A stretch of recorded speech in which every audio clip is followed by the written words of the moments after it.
Damos comienzo a la 12ª Cumbre Presidencial de la Alianza Bolivariana para los Pueblos de Nuestra América, Tratado de Comercio de los Pueblos, ALBA-TCP. Entonaremos así las sagradas notas del himno nacional de la República del Ecuador.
La Alianza Bolivariana para los Pueblos de Nuestra América es una plataforma de integración de los países de América Latina y el Caribe que pone énfasis en la solidaridad, complementariedad, justicia y cooperación. Es una alianza política, económica y social en defensa de la independencia, la autodeterminación y la identidad de los pueblos que la integran. A continuación, damos paso al discurso de inauguración de la cumbre por parte del señor Presidente Constitucional de la República del Ecuador, economista Rafael Correa Delgado.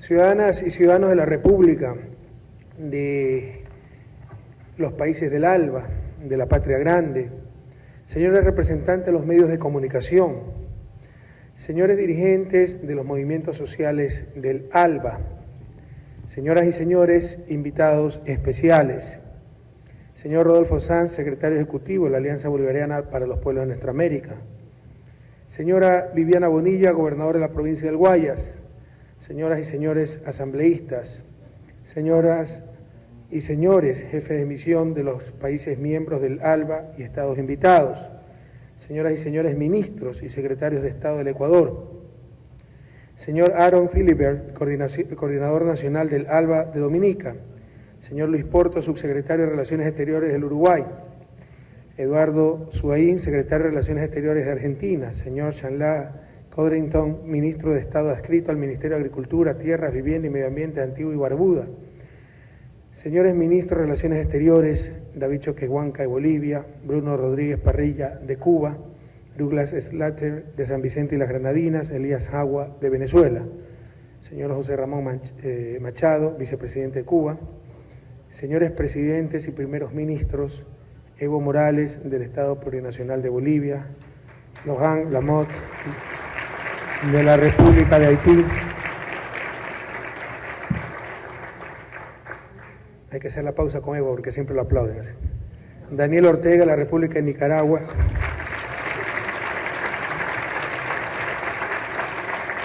Lo acompaña su esposa Rosario. Kenia Anthony de Santa Lucía. Y Nicolás Maduro Moros de la República Bolivariana de Venezuela, que se integrará a esta reunión en breves momentos. Llegó a altas horas de la madrugada con su señora esposa. Bienvenidas, bienvenidos. Ecuador está pasando unos días un poco difíciles. Ayer tuvimos una muy mala noticia. Falleció en forma absolutamente inesperada un deportista muy querido, el goleador de la selección nacional, joven, valor de la patria, Cristian Chucho Benítez, que había quedado, además de ser goleador de la tricolor, de la selección nacional, había quedado como el goleador del campeonato mexicano donde jugaba y había sido contratado por una suma multimillonaria por un club catarí, donde había llegado hace menos de una semana, ¿no? Inesperadamente ayer muere, aparentemente una falla cardíaca, pero todavía debemos esperar los resultados de la autopsia. Felizmente tenemos embajada en Qatar, nueva embajada, son de las que ha abierto este gobierno, y bueno, estamos dando el respaldo que se puede a su señora esposa, joven esposa, que se encuentra sola en un país tan lejano. Aparentemente recién podrá salir el cadáver de Cristian hoy a las 5 de la tarde, supongo que hora catarí, y llegará al país el día de mañana, así que esta noticia ha conmocionado y entristecido a la patria, una pérdida absolutamente inesperada, una muerte inexplicable.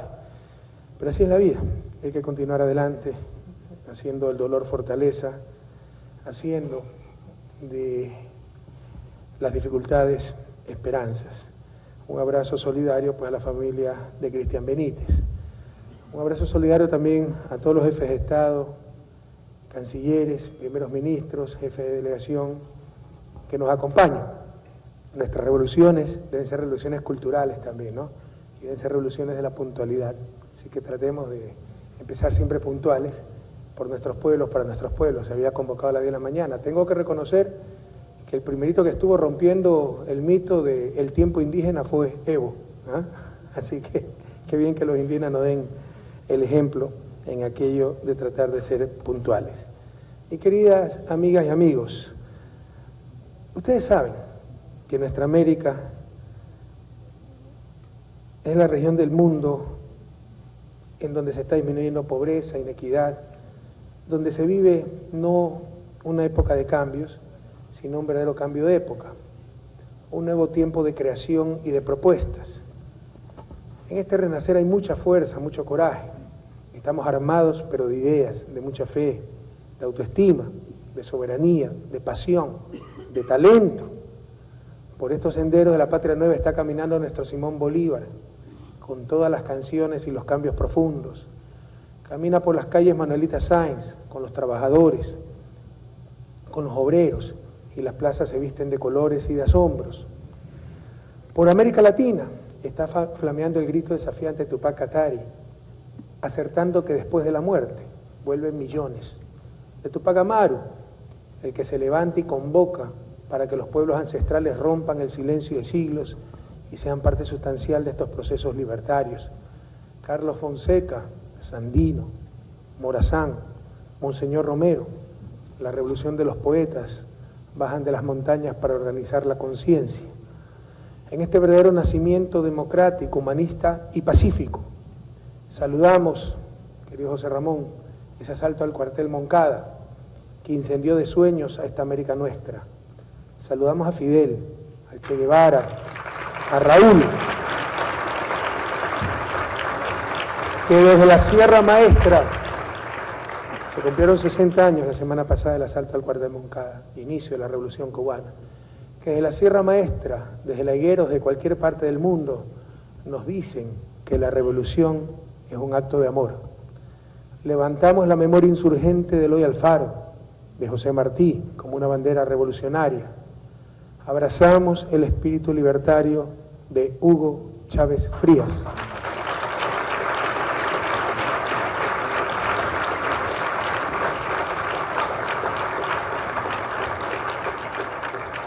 Que está más vivo que nunca, que está cantando como siempre, que está peleando por todos y cada uno de nosotros.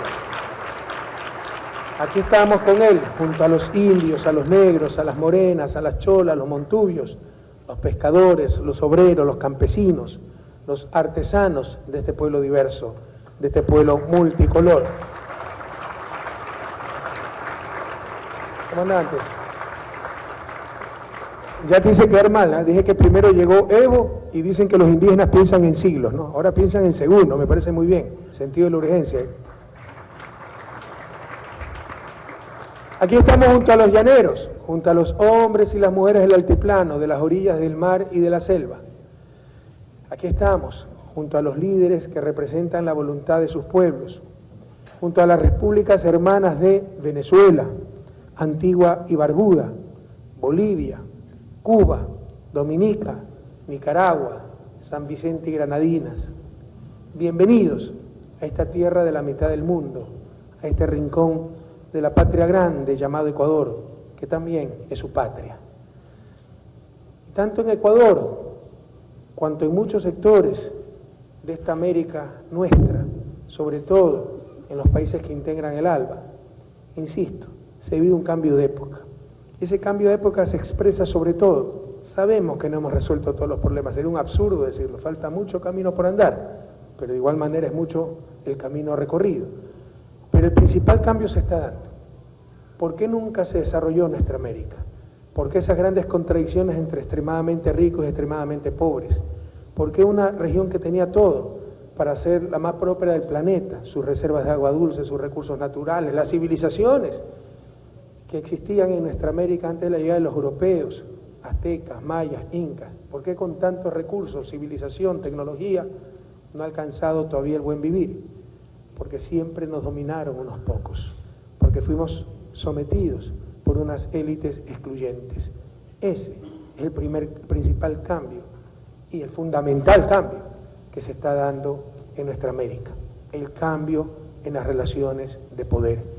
Es claro que no hemos podido resolver todos los problemas, pero que a nadie le quede duda que aquí ya no manda el capital, particularmente el capital financiero, que nuestros países ya no mandan las burocracias internacionales, Fondo Monetario, Banco Mundial, etcétera, que ya no manda el poder mediático, que ya no mandan países hegemónicos.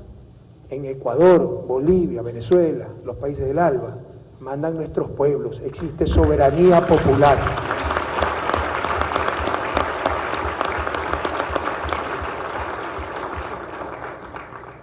Y ese es el principal cambio que se está dando en nuestras repúblicas. Y es lo que no nos perdonan las élites que pierden su poder, por eso tanto encono, tanta oposición visceral, antidemocrática, tantos intentos de desestabilización. Perdieron el poder. Pero atentos, cuidado, creemos que esos cambios son irreversibles.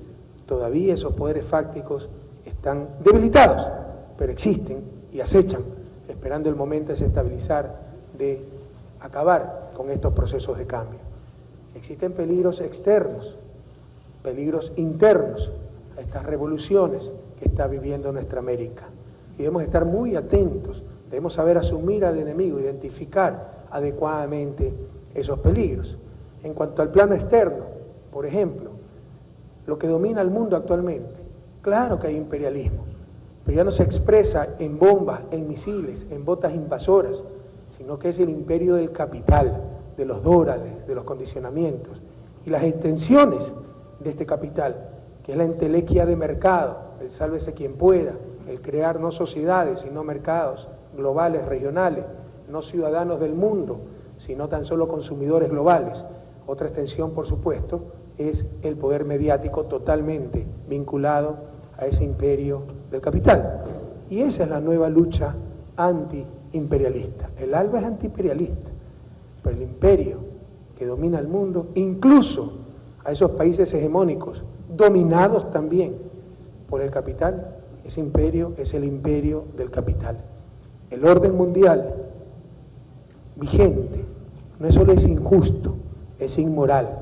Es impresionante cómo la justicia es tan solo la conveniencia del coyunturalmente más fuerte, cómo la seguridad jurídica, entre comillas, es para ciertas cosas como el capital y para los seres humanos que se destrocen. Un ejemplo de aquello, el caso de espionaje más grande de la historia de la humanidad, que acaba de ser revelado por el ciudadano Edward Snowden. Los que nos hablan de seguridad jurídica son los que nos quitan la mayor de las seguridades, es la seguridad a la intimidad, las seguridades a comunicaciones adecuadas, discretas, entre seres humanos. Y dentro de esta esquizofrenia, por tratar de ocultar lo inocultable, se cometen abusos terribles, rompiendo el derecho consuetudinario, los tratados internacionales, el derecho internacional, como fue el atroz impedimento de que el hermano Evo Morales sobrevuele los cielos de 4 países europeos, haciéndolo aterrizar de urgencia ante la falta de combustible en un país que no era su destino, me refiero a Austria. Imagínense por un segundo, si eso hubiera ocurrido al presidente de los Estados Unidos, hubiera sido casus belli, hubiera sido un caso de guerra, si hubiese ocurrido a un jefe de Estado europeo, es decir, la seguridad jurídica, los derechos para algunos, para los demás el abuso, la doble moral, el doble estándar. El orden mundial no es solo es injusto, es inmoral, y tenemos que enfrentar esa injusticia, esa inmoralidad, unidos, para al menos en nuestra América crear un orden donde la supremacía la tenga el ser humano, donde brille la justicia, la lógica, la verdad, y no tan solo la conveniencia del más fuerte. Y en todas las instancias que ustedes pueden ver, observar, enfrentar, se verifica ese imperio del capital. Y son los peligros que debemos tener identificados y contra los cuales tenemos que actuar de forma eficiente y eficaz. Uno de esos peligros, uno de esos instrumentos del imperio del capital, queridos colegas del ALBA, los famosos tratados de protección recíproca de inversiones y centros de arbitraje. Han reflexionado que el capital tiene más derechos que los seres humanos, que cualquier transnacional puede llevar a uno de nuestros estados soberanos a un arbitraje sin tener siquiera que agotar las instancias jurídicas internas, de hecho sin acudir a ninguna. Si ustedes quieren llevar un caso de atentado de derechos humanos a la Corte Internacional, además de que dura muchísimos años, primero, requisito fundamental es haber agotado las instancias internas del correspondiente país. Pero una transnacional puede llevar directamente a un Estado soberano a estos centros de arbitraje. Centros de arbitraje por demás corruptos, con conflicto de intereses, árbitros que son abogados de las propias transnacionales, que vienen y vuelven a dichas transnacionales. Árbitros que les conviene ser competentes, jamás declarar que no son competentes para tratar un caso, porque a diferencia de los jueces nacionales que ganan un sueldo fijo, independientemente de los juicios que tengan que tramitar, estos árbitros ganan en función de los casos que tramitan. Rechazar por declararse incompetente un caso significa dejar de ganar 200, 300 mil dólares. Entonces esta situación nunca ocurre, porque son deshonestos en una gran proporción. Y lo más tragicómico de aquello es que ese sueldo se lo tienen que pagar los propios países acusados y normalmente condenados. Y tenemos ejemplos clamorosos. Yo no quiero aprovechar esta reunión, su esfuerzo, su gentileza de visitarnos, para posicionar el caso de Ecuador, pero sí ilustrar con lo que le está pasando a Ecuador, que es lo que le pasa a Bolivia, Venezuela, Argentina, a muchos países de nuestra América. Occidental fue una compañía, Occidental Petroleum se llama, se la conoce como Oxy, una compañía petrolera norteamericana que cedió acciones sin permiso del gobierno ecuatoriano, acciones de su concesión, y en el contrato y la ley claramente se estipulaba que eso era motivo de caducidad del respectivo contrato. Se aplicó la ley, nos demanda ante el CIADI, y el CIADI, en un laudo increíble, dice que reconoce que la empresa rompió la ley ecuatoriana, pero que lo hizo sin mala fe. Es decir, esta multimillonaria transnacional no tenía abogados que le indiquen que estaba rompiendo la ley, y declara que la ley ecuatoriana es demasiado drástica, es decir, juzga la ley de un país soberano, algo inaudito. No es que dice que no se aplicó la ley correctamente, juzga la ley, que la ley es demasiado dura. En teoría, estos tratados de protección recíproca de inversiones establecen, como su nombre lo indica, obligaciones recíprocas. Este es un tratado firmado entre Ecuador y Estados Unidos. Imagínense que un centro de arbitraje diga que la ley estadounidense es demasiado dura y por eso cambia una sentencia o cambia la aplicación de la ley. Sería inaudito, jamás lo aceptarían los Estados Unidos, por eso es lo que se impone a nuestros países.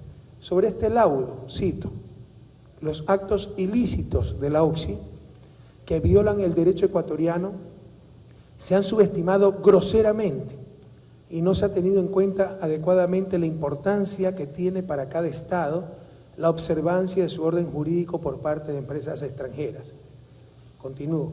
El laudo de mayoría es tan escandaloso en términos jurídicos y contradictorio en términos jurídicos también, que no tengo otra alternativa que manifestar mis discrepancias.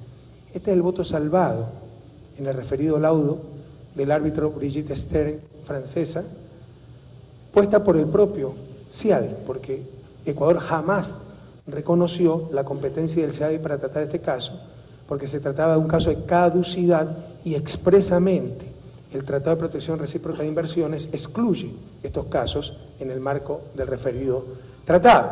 Pero con este abuso pretenden cobrarle al país 2.300 millones de dólares. Ojalá nos demos cuenta cómo por estos mecanismos, lo que no han logrado los opositores en las urnas, lo que no ha logrado el poder mediático, lo que no ha logrado el condicionamiento de la burocracia internacional, de la banca internacional, lo pueden lograr estos supuestos centros de arbitraje en nombre de la seguridad jurídica, que no es otra cosa que defender los intereses y los abusos del capital transnacional. Otro ejemplo, Chevron, la tercera compañía más grande por ventas de los Estados Unidos, la tercera compañía más grande por ventas de los Estados Unidos, estamos hablando de cualquier cosa, la cual compró a la petrolera Texaco, que trabajó en Ecuador hasta 1992. Texaco dejó destrozada la selva amazónica. En 1998, un gobierno entreguista dijo que todo estaba limpio, lo cual era una gran mentira, hubo corrupción, hubo fraude. Pero eso significa que Texaco y ahora Chevron arregló su problema con el gobierno, no con los privados. Entonces, usando su legítimo derecho a reclamar lo que le corresponde, pueblos amazónicos indígenas demandaron a la petrolera por la contaminación que efectivamente existía en Amazonía. Era mentira que se hubiera limpiado, remediado esa contaminación. Esto fue hace unos 15 años.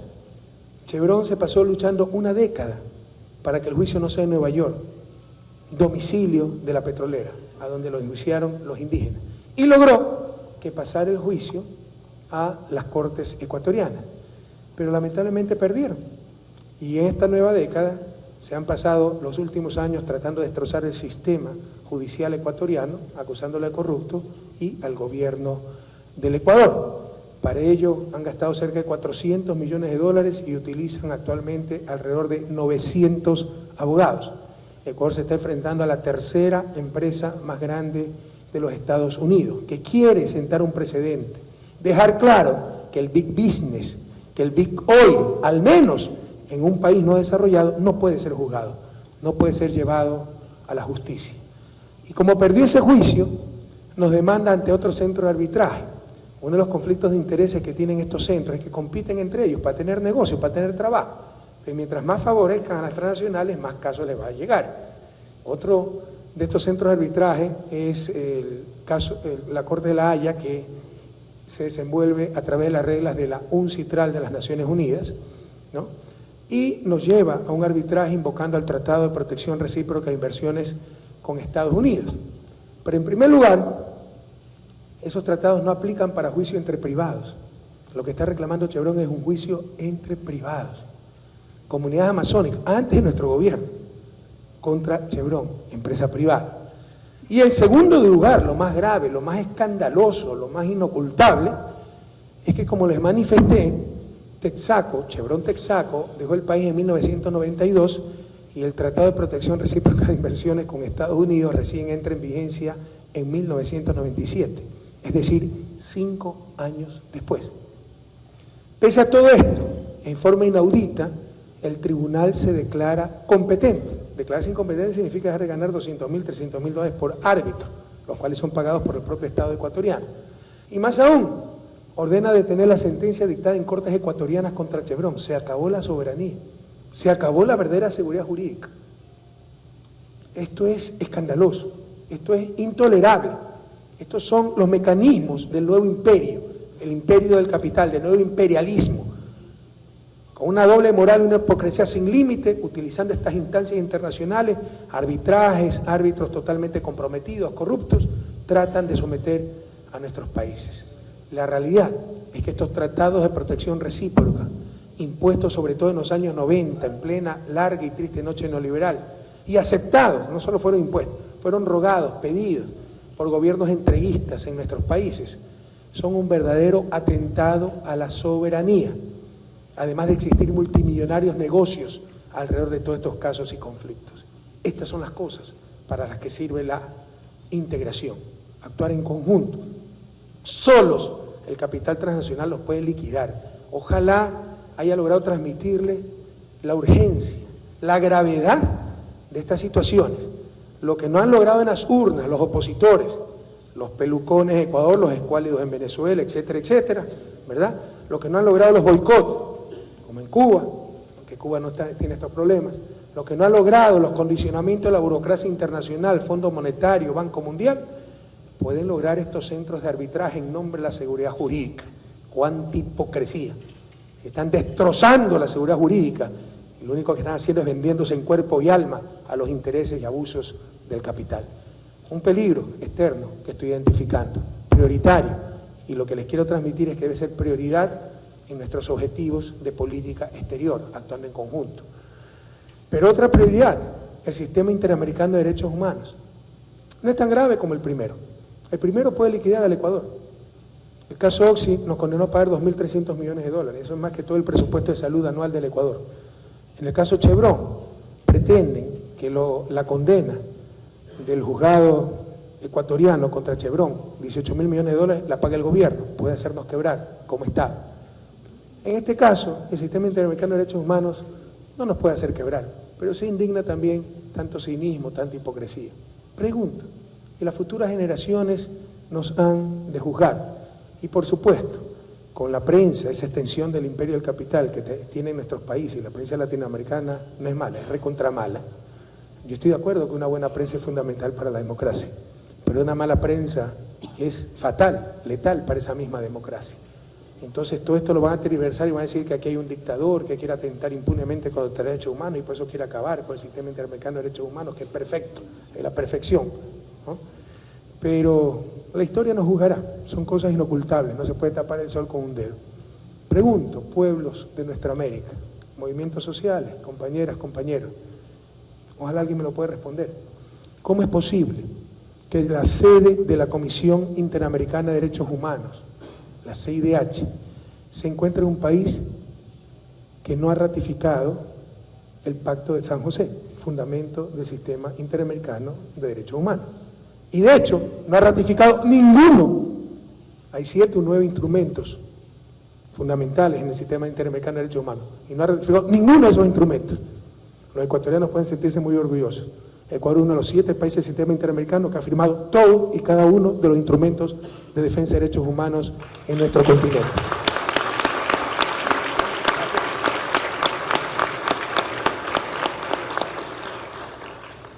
¿Cómo es posible que la CIDH se financie casi en su totalidad por los países que no han ratificado la Convención Interamericana de Derechos Humanos o Pacto de San José y por estados observadores, europeos, asiáticos, que no son parte de América, y por organismos y supuestas fundaciones, ONGs, de esos mismos países. Es decir, pagan para que controlen a los demás, porque ellos no pueden ser controlados porque no han ratificado la convención o no son parte del sistema interamericano. Pregunto, ¿cuándo ha existido un tratado que el que no lo firma goza de los mismos beneficios, pero de muchas menos obligaciones que de aquellos que firman? Ese es el Pacto de San José. Ahora que hay un verdadero cambio de época en nuestra América, a nuestros gobiernos democráticos se los trata muchas veces peor que a los regímenes dictatoriales. Y paradójicamente son acusados y denostados por los grupos que antes, de manera velada o pública, apuntalaron esas dictaduras, que no tuvieron ningún respeto por los derechos humanos. Por ejemplo, cierta prensa. Fueron cómplices descarados de las dictaduras. No podemos seguir soportando estas contradicciones. Ecuador, como Estado parte del sistema interamericano de derechos humanos, siempre estará dispuesto a defenderlos y a cumplir con sus obligaciones, pero no permitirá más que se socave su soberanía y que simples burocracias intenten ponerse por encima de nuestros estados, y no tolerará más tantas contradicciones. Son otra de los temas que debemos tratar y procesar dentro del ALBA. Y no quedarnos a nivel de Comisión Interamericana de Derechos Humanos, sino que analizar y cuestionar la propia Organización de Estados Americanos, OEA. Pueblos de nuestra América, ¿cómo se puede sostener la irracionalidad de que la sede de la Organización de Estados Americanos tenga como sede el país del criminal bloqueo a Cuba?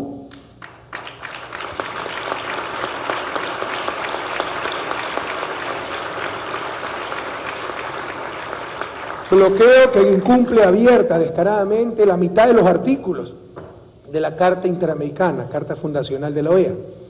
Bloqueo que ha sido condenado nada más y nada menos que 20 veces por las Naciones Unidas.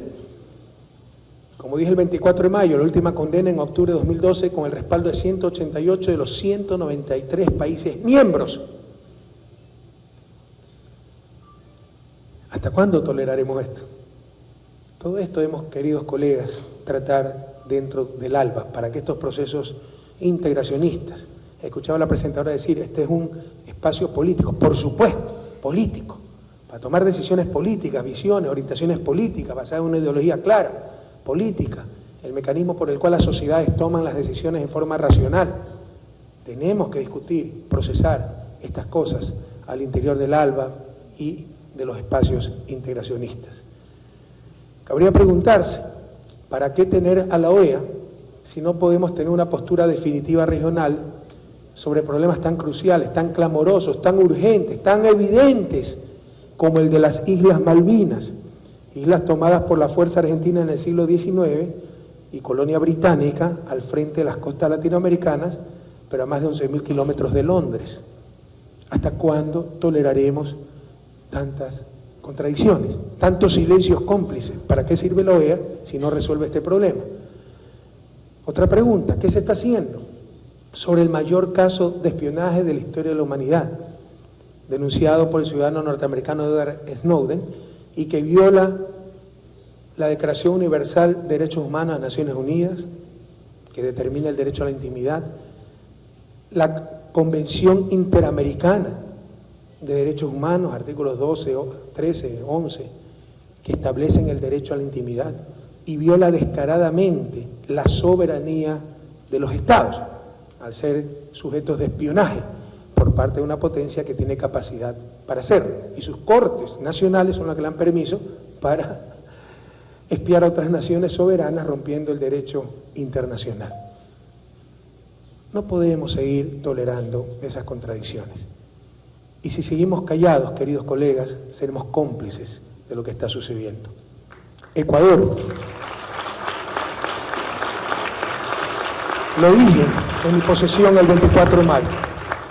Siempre defenderemos los derechos humanos, pero no permitiremos tanto cinismo y no aceptaremos más neocolonialismo, porque no se trata de otra cosa que de aquello, neocolonialismo.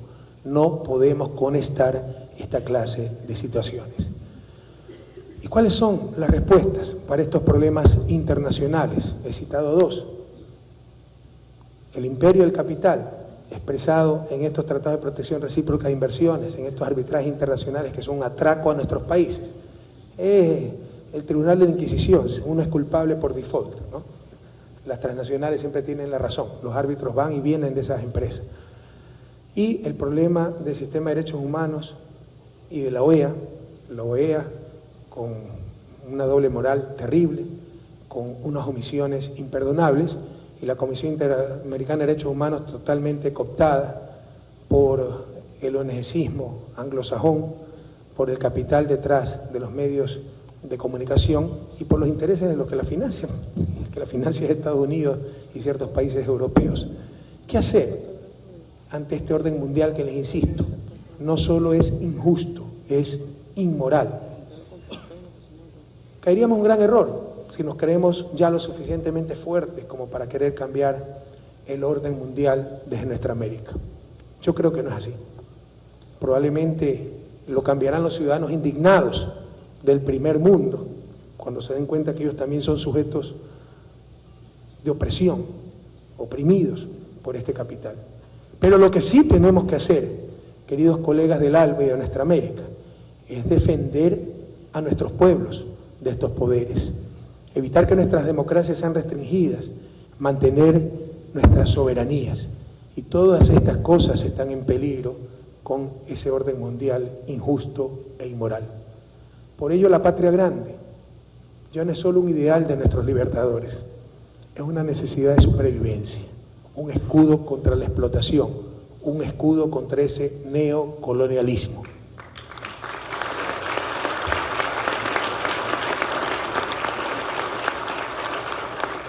Desunidos nos seguirán tratando como el patio trasero. Separados será el capital transnacional el que nos imponga las condiciones. Juntos seremos nosotros los que le pongamos las condiciones a ese capital en función y en beneficio de nuestros pueblos. Felizmente ya tenemos al ALBA, a la Comunidad de Estados Latinoamericanos, CELAC, y la Unión de Naciones del Sur, nuestra querida UNASUR, para unidos enfrentar, insisto, ese orden mundial. Sin pretender cambiarlo, tal vez algún día lo lograremos, pero sí evitando que ese orden mundial siga afectando, atentando a nuestras democracias, a nuestras soberanías, a nuestros pueblos. Pero también tenemos graves peligros internos. Les decía que hemos avanzado muchísimo, y son cosas que hemos enfrentado. El principal cambio en la relación de poderes. Tenemos soberanía popular, aquí mandan nuestros pueblos. Nuestros estados burgueses se han convertido en estados populares, esos estados aparentes, del que nos hablaba el gran pensador boliviano Zabaleta, ahora se han vuelto estados integrales, como nos decía Antonio Gramsci, el gran pensador marxista italiano, es decir, el estado aparente, tan solo representando unos cuantos en función de sus intereses, al estado integral representando a todas y a todos. Pero tenemos también serios peligros internos, de otras formas, con otras etiquetas. Tal vez los poderes fácticos tradicionales, el poder mediático ha perdido tanta credibilidad, es el gran derrotado en las elecciones que una y otra vez ganamos, porque nos han reemplazado a los partidos políticos, toman su lugar y son derrotados en las urnas. Pero existen otros peligros. Por ejemplo, ese ONGismo no tan infantil, porque saben muchas veces bien lo que hace. ONGismo que pretende satanizar al Estado y que pretende satanizar la política. Ustedes son representantes de movimientos sociales, de organizaciones sociales. ¿Creen que los imperios, el capital, la derecha, ya no se dio cuenta que por esa forma pueden también bloquear, utilizando el mismo lenguaje que ustedes y nosotros utilizamos, bloquear los procesos de cambio? ¿Creen que no hay fundaciones, ONGs, supuestos movimientos sociales, organizaciones de la sociedad civil que representan intereses, los intereses de siempre? Aquí en Ecuador nomás, ¿ustedes qué creen que es participación ciudadana? ¿Qué creen que es Fundamedia? Y por esa manera, por esa vía, tratan de bloquear esos procesos de cambio, satanizando el Estado, satanizando a la política, que como les decía, es la forma racional por medio de la cual la sociedad toma sus decisiones, satanizando a los hombres políticos. Todo político es corrupto, pero el dirigente social está más allá del bien y del mal, y se posicionan esos absurdos. Y yo creo que esos absurdos además de hacer mucho daño, no es otra cosa que en la dimensión de derechos, el neoliberalismo. El neoliberalismo en la dimensión de derechos. En la dimensión económica, ¿qué nos decía el neoliberalismo? Que no se mete el Estado, no se requiere el Estado. Todo lo va a resolver el mercado y los actores privados, es decir, el capital. Dejamos en manos del capital, ¿no?, la base productiva, el desarrollo de la economía, la distribución, la justicia social, etc. Eso nos están diciendo ciertas ONGs del plano de derechos y del plano de políticas públicas. Los estados son malos, los políticos son corruptos, la política es mala también. Nosotros, la sociedad civil, somos los que tenemos la respuesta. Estamos más allá del bien y del mal y queremos hacer política pública desde esa supuesta sociedad civil. Yo creo que ese es un grave error que puede tener tremendas consecuencias. ¿Dónde está la legitimidad democrática de ciertas supuestas organizaciones sociales cuyos representantes pretenden hacer esa política pública, pretenden desde sus organizaciones imponer agendas que no han sido legitimadas en las urnas, afectando el Estado, cómo la sociedad en forma integral realiza su acción colectiva, satanizando la política, como todas y todos, no parte de esa sociedad, tomamos decisiones racionales en función del bien común, pero se legitima muchísimo este eugenesismo en lugar del Estado, no observando al Estado, no cuestionando al Estado, en lugar del Estado. Un ejemplo, la CIDH. Es más fácil a una ONG llegar a la CIDH que a un Estado soberano. Y eso dicen que es participación, democracia, etc. Eso significa delegitimar al Estado y con ello delegitimar la acción colectiva, la representación institucionalizada de nuestra sociedad. Son problemas tremendamente serios que tenemos que tratar. Y les insisto, dentro de esas organizaciones sociales, la derecha no es tonta. Ya ha infiltrado pues sus organizaciones sociales, que hablan nuestro mismo lenguaje, pero en función de sus intereses. Y muchas veces esas organizaciones sociales son el refugio sencillamente de los políticos que fracasaron en las urnas y no, autonombrándose representantes de la sociedad civil, quieren imponer su agenda política, lo cual no lograron, insisto, en forma democrática. Otro problema que yo veo al interior de nuestro país, extremadamente grave, y como habrán notado, son problemas en los que cae la izquierda, ¿no? Porque supuestamente cierta nueva izquierda es ONGista, ecologista, etc. Y es el problema de someter los derechos humanos a supuestos derechos de la naturaleza. Esto es un falso dilema. El ser humano es lo más importante de la naturaleza. Y si no superamos la pobreza también atenta contra la naturaleza. Por supuesto, la opulencia es la que más atenta, con el consumo energético, el consumismo, etc. Pero la pobreza también, con la sobreexplotación de suelos agrícolas, con la expansión de la frontera agrícola pecuaria en la selva amazónica, con la contaminación de nuestros ríos por falta de sistemas de agua servida, de servicio de alcantarillado, etc. El imperativo moral es vencer la pobreza. Incluso si esto fuera excluyente de los derechos de la naturaleza, que no lo es, seguiría siendo el imperativo moral. No hay mayor atentado a los derechos humanos que en el siglo XXI tener gente viviendo en la miseria, no hay mayor esclavitud, son los esclavos del siglo XXI.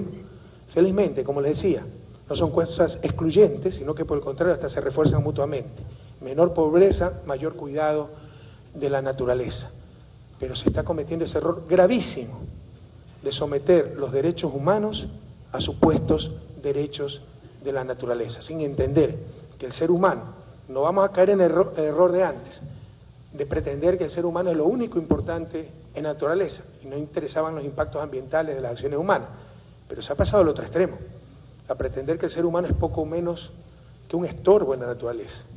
Desde la visión de la Revolución Ciudadana, el ser humano no es lo único importante de la naturaleza, pero sigue siendo lo más importante de esa naturaleza.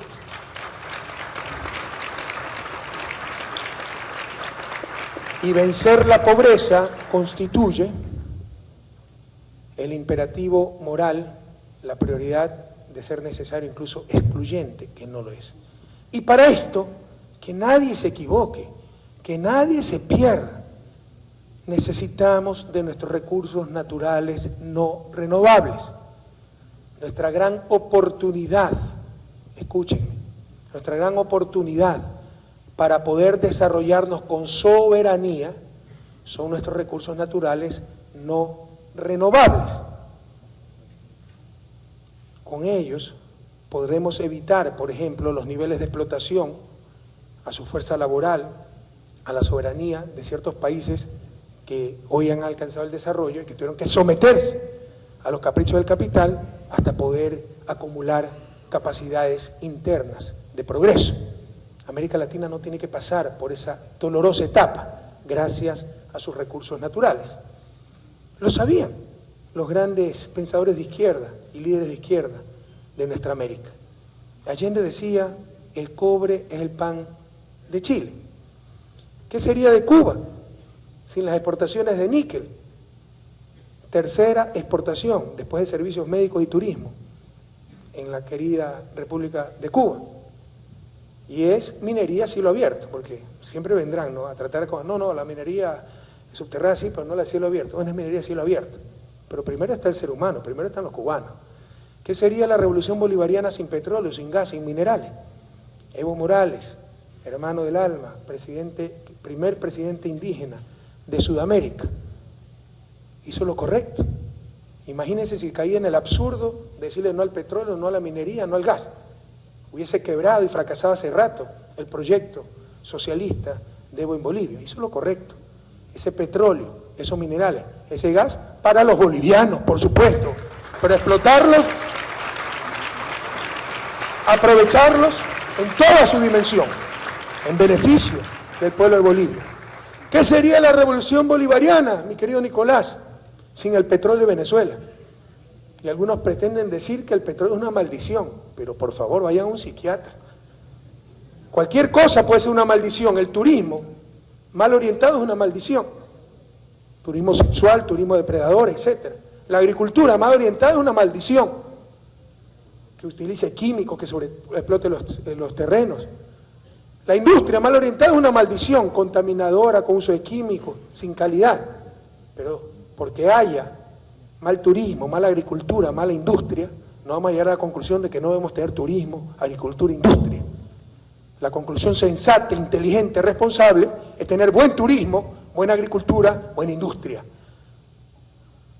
La conclusión sensata, inteligente, responsable, histórica, es tener buena explotación de nuestros recursos naturales no renovables y no el infantilismo de rechazar su uso.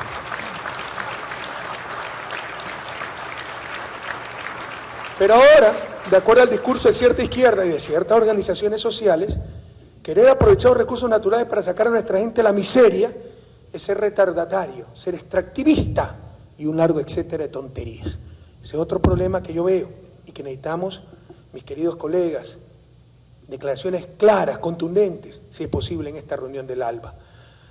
Otro problema que yo veo, ese fundamentalismo indigenista.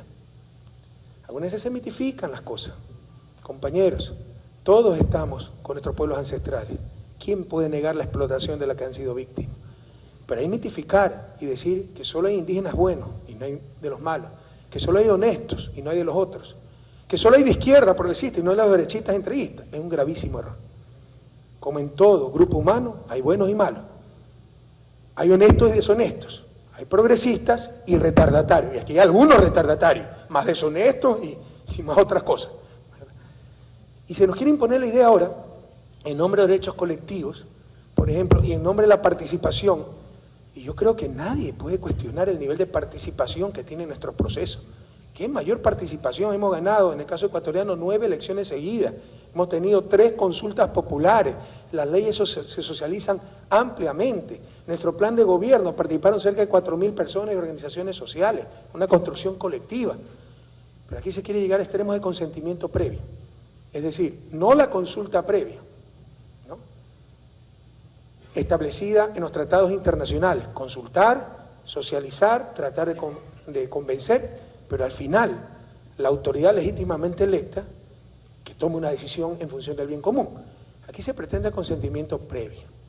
Ojalá entendamos lo que eso significa. Eso significa capacidad de veto. Y por supuesto, cuando se logre consentimiento previo en la parroquia dirán, no, el consentimiento previo en el barrio.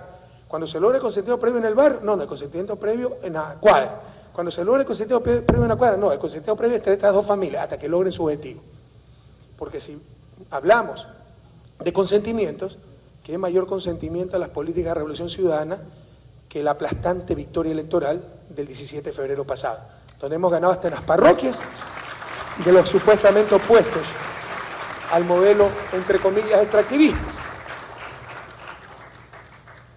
Los que sostienen estas barbaridades, queridos colegas del ALBA, sacaron 3% en la última elección, y en alianza, pero quieren imponerla autonombrándose representantes de la sociedad civil, el derecho a resistencia y la larga lista de nuevos términos que utilizan para tratar de ser demócratas a conveniencia, ¿no? Cuando la democracia les fastidia, entonces recurren al derecho a resistencia y esas cosas.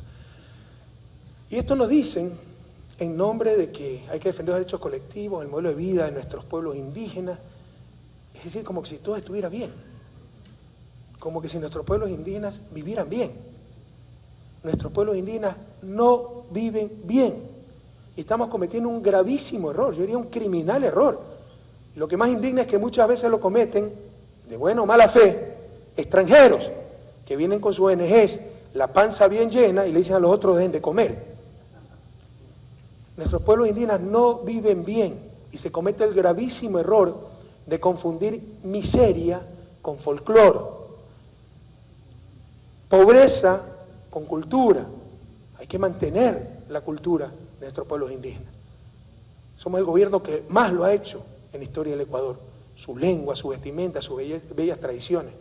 Pero creer que parte de esa cultura es casas sin piso, con piso de tierra en el siglo XXI, sin electricidad, sin agua potable, sin instalaciones sanitarias, donde a los chicos se les meten las lombrices por los pies y tienen el vientre hinchado de bichos, eso es estar totalmente confundido.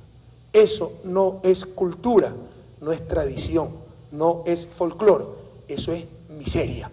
Y en el siglo XXI, en nuestra nueva América, no podemos tolerar la miseria. Le insisto, el imperativo moral es vencer la pobreza. En nombre de supuestos derechos colectivos, en nombre de supuesto ecologismo, pretender inmovilizarnos e inmovilizar a nuestros pueblos indígenas en sus condiciones de vida actual es simplemente criminal.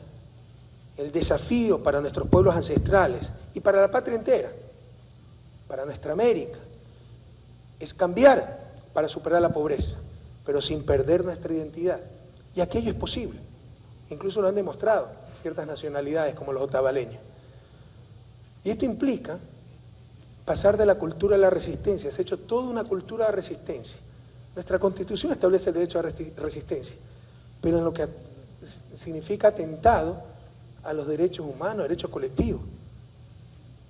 Pero a resistencia al progreso, al cambio. Ahora se ha hecho toda una antología, una apología de la resistencia, pero al cambio. Queremos vivir mejor haciendo lo mismo de siempre, o que cambie el resto. Y si todos tienen esa lógica, nada cambia. Y se ha hecho toda una cultura de resistencia, cuando la clave para el desarrollo es la cultura de la innovación, exactamente lo contrario. Cuestionarnos día a día, cada día revolucionar la revolución, pensar cómo podemos hacer las cosas de mejor manera, la cultura de la innovación.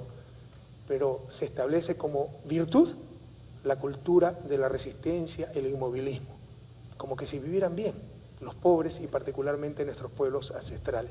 Esto es irresponsable y esto tenemos que tratarlo y hablar claramente dentro del ALBA y a nivel de las instancias de integración en nuestra América, porque estoy seguro que hablo por muchos de ustedes, de todos los problemas que estas posiciones fundamentalistas, extremistas, causan al interior de nuestros procesos. Son la nueva oposición, están confundidos, no se dan cuenta que la oposición es el enemigo es el capital, y ponen como enemigo a nuestros gobiernos y obstaculizan nuestro proceso de cambio.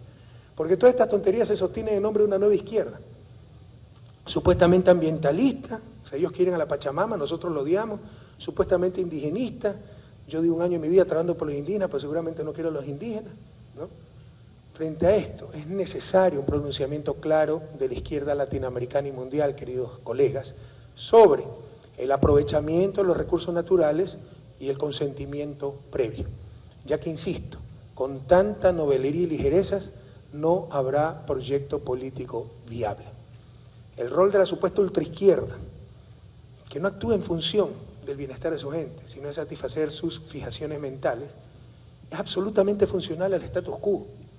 Presentan cosas imposibles, inviables e indeseables, y no tratan los problemas fundamentales: el absoluto dominio del capital en todos los ámbitos, la supremacía del capital sobre el trabajo humano, el neocolonialismo al que pretenden someter a nuestros países, el monopolio de la comunicación en manos de la derecha. Como lo dije el 24 de mayo, en mi posesión, están totalmente equivocados en los énfasis y en los análisis. Por eso el ALBA, nuestros gobiernos, queridos colegas, tienen que hablar muy claro para orientar a nuestros pueblos en este sentido y que no sean confundidos por falsa izquierda, que es absolutamente funcional a la derecha y al status quo. Y son esos extremos, lamentablemente, los que han demorado, en el caso del país, por ejemplo, e incluso impedido la toma de decisiones fundamentales para nuestro desarrollo, como por ejemplo, la urgencia de exploración para incrementar nuestras reservas petroleras que se agotan aceleradamente por el decrecimiento natural de los campos petroleros, pero no a nueva exploración. ¿Cómo vivimos más adelante? Hay que superar la economía extractivista. ¿Cómo? ¿Dónde están los recursos? Precisamente utilizar el extractivismo para salir de él, movilizar esos recursos para desarrollar talento humano, desarrollar energía limpia, como le está haciendo el gobierno, desarrollar industria, agricultura, etcétera. Pero se necesitan los recursos originales, y esos recursos, a diferencia de países como en el sudeste asiático, que vinieron de la acumulación de inversión extranjera en función de la explotación de la mano de obra, en el caso de América Latina, no tenemos que pasar por esa etapa tan dolorosa. Esos recursos originarios para el desarrollo, el despegue hacia el desarrollo, pueden y deben venir de nuestros recursos naturales no renovables. Perdónenme si me he extendido esta intervención, pero les he planteado algunas ideas que creo que hemos de tratar en esta reunión del ALBA, queridos colegas. He estado revisando la declaración final. Es tremendamente tibia. No amerita una reunión de presidentes, una reunión de esa índole. La posibilidad le mandamos a hacer nomás de unos asistentes de secretario ejecutivo, alguna cosa. Debemos tomar decisiones realmente fundamentales, trascendentales para la viabilidad, para el éxito de estos proyectos políticos, de estos procesos revolucionarios de la nueva América que está surgiendo, del cambio de época que está teniendo la patria grande. Y le insisto, para sostener ese cambio de época frente a los peligros externos, pero también frente a los peligros internos, es necesaria la unidad, es necesaria la integración. Y es precisamente por eso que estamos aquí en esta nueva reunión del ALBA. Bienvenidas y bienvenidos nuevamente, y que esta reunión sea un paso más para esa patria grande con la que soñaron nuestros libertadores. Libre, altiva, justa, soberana, independiente. Hasta la victoria siempre, compatriotas.